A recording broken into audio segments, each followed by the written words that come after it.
கர்த்தருக்கு பிரியமானவர்களே, லோத் ஆபிரகாமை விட்டு பிரிந்து சென்ற பொழுது அவன் யோர்தானுக்கு அருகான சமபூமியை பார்த்து ஒரு செழிப்பான இடத்தை தெரிந்து கொண்டான்.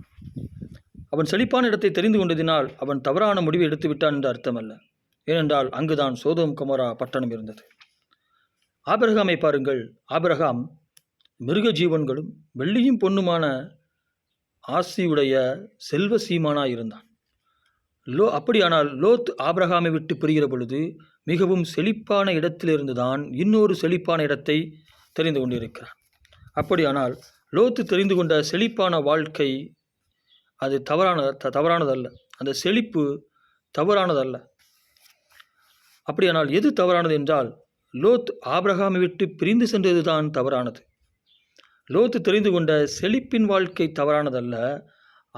லோத்து ஆபிரகாமை விட்டு பிரிந்து சென்றது தான் தவறான ஒன்றாயிருக்கிறது. பாருங்கள், நீங்கள் பணக்காரர் ஆக வேண்டும் என்று நீங்கள் உழைக்கிறீர்கள். அந்த செழிப்பின் வாழ்க்கை தவறான வாழ்க்கை அல்ல, தவறான தெரிந்து கொள்ளுதல் அல்ல. நீங்கள் கர்த்தரை விட்டு பிரிந்து சென்றால்தான் தவறான வாழ்க்கை. நீங்கள் கர்த்தரோடு கூட இருந்து செல்வ வாழ்க்கையை, செழிப்பான வாழ்க்கையை தேடுவதும் தெரிந்து கொள்வதும் தவறான முடிவு அல்ல, தவறான வாழ்க்கை அல்ல. அப்படியானால் செழிப்பின் உபதேசம் தவறான உபதேசம் அல்ல, செழிப்பின் வாழ்க்கையும் தவறான வாழ்க்கை அல்ல. ஏனென்றால் லோத்து ஒரு செழிப்பான இடத்திலிருந்து தான் இன்னொரு செழிப்பான இடத்தை தெரிந்து கொண்டான். செழிப்பு தவறானதல்ல, அவன் ஆபிரகாமை விட்டு பிரிந்தது தான் தவறு. அப்படித்தான் நீங்கள் கர்த்தரை விட்டு பிரிந்து செல்லாமல் உங்கள் செழிப்பின் வாழ்க்கையில் கர்த்தரோடே கூட இருங்கள். செழிப்பான வாழ்க்கை நீங்கள் தெரிந்து கொண்டதினால் கர்த்தர் உங்களை விட்டு பிரிந்து செல்வதில்லை. செழிப்பு உங்களுக்குள் வருகிற பொழுது நீங்கள் கர்த்தரை விட்டு பிரிந்து செல்லாமல் இருங்கள். லோத்து செய்தது போல ஆபிரகாமை விட்டு பிரிந்து செல்லாமல் இருங்கள்.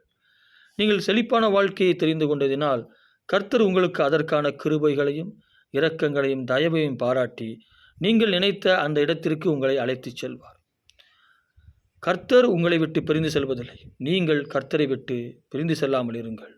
அதுவே ஆபிரகாமின் வாழ்க்கை, ஆபிரகாமின் செல்வ செழிப்பான வாழ்க்கை. அதுவே நீங்கள் இருக்கிற இடம் பூமி தாங்கக்கூடாதபடி ஆசீர்வதிக்கப்பட்ட வாழ்க்கை. அந்த வாழ்க்கையே கர்த்தருக்கு பிரியமான வாழ்க்கை.